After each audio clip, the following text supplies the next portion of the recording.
ना कित्थे जाना है दसो। भरजाई तेरी ने मुंडा जम्मिया तो मेरे सिर का आसान किया तू। मेरे पेक्या ते तेरी तेरी दौड़ नहीं लगती। आ जाएंगे घर तो वेख आवांगे।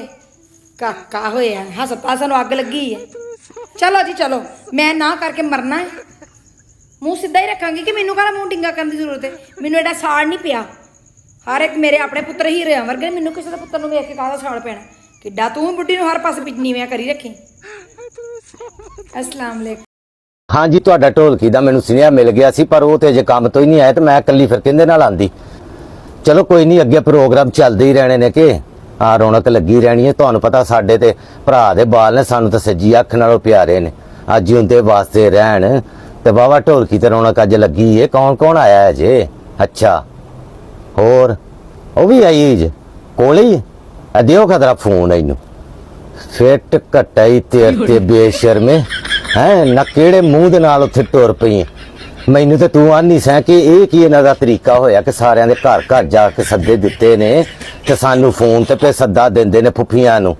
ਨੀ ਚੁੱਲ੍ਹੇ ਚ ਪਾ ਇਹੋ ਜਿਹੀਆਂ ਰਿਸ਼ਤੇਦਾਰੀਆਂ ਮੈਨੂੰ ਨਹੀਂ ਚਾਹੀਦੀਆਂ। ਰਿਸ਼ਤੇਦਾਰੀਆਂ ਹੈ ਅੱਗ ਲਾ। ਇਹ ਮਗਰੋਂ ਗਾਲਾਂ ਕੌਣ ਪਿਆ ਕੱਢਦਾ ਉੱਚੀ ਉੱਚੀ? ਕਿਹਨੂੰ? ਮੈਨੂੰ? ਕਿਉਂ? ਕਾਹਦਾ ਸਪੀਕਰ ਔਨ ਸੀ ਤੇ ਫੋਨ ਕਿਹਦੇ ਕੋਲ ਸੀ? ਹਾਏ ਮਰ ਜਾਈਏ। ਫਿਰ ਕੱਟਾ ਹੀ ਫੇਰ ਤੇ ਕੀ ਹਾਲ ਹੈ ਭੈਣ ਜੀ?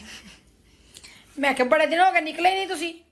ਆਹੋਗੇ ਤੁਹਾਨੂੰ ਪਤਾ ਤੁਸੀਂ ਨਾ ਨਜ਼ਰ ਆਓ ਤੇ ਮੈਂ ਤੇ ਆਪ ਫਿਰ ਨਾ ਪਛਾੜੇ ਵੱਲ ਨੂੰ ਸਹੀ ਤਰ੍ਹਾਂ ਗੱਲ ਕੱਚੀਆਂ ਮਾਰਦੀ। ਨੂੰਹ ਦੀਆਂ ਤੇ ਧੀ ਦੀਆਂ ਤੇ ਜਵਾਈ ਦੀਆਂ ਤਾਰੀਫਾਂ ਕੱਚੀਆਂ ਮੈਨੂੰ ਤਾਂ ਨਹੀਂ ਚੰਗੀਆਂ ਲੱਗਦੀਆਂ। ਪਤਾ ਤੁਸੀਂ ਗੱਲ ਪਾਏਦਾਰ ਕਰਨੀ ਹੁੰਦੀ ਹੈ, ਮੈਂ ਪਾਏਦਾਰ ਜਵਾਬ ਦੇਣਾ ਹੁੰਦਾ। ਹੋਰ ਮੇਰਾ ਕੋਈ, ਮੈਂ ਕੱਲ ਵੀ ਬਾਹਰ ਬੈਠੀ ਰਹੀ, ਤੁਸੀਂ ਨਹੀਂ ਆਏ। ਪਰਸੋਂ ਵੀ ਮੈਂ ਕਿਹਾ ਆਪ ਹੀ ਪੁੱਛਾਂ। वालेकुम सलाम। की हाल है पुत्र? है सो कुछ? अच्छा माशाल्लाह, मुबारक होए। अल्लाह तुहानू पोतरा देवे। पर चलो पहला बच्चा जो भी हो जाए, पोतरी होए पोतरा होए, किस्मत वाले होने एक हुण जांदे ने पहला पोतरा होए ना जरा ते वावा पिछों लैन फिर सही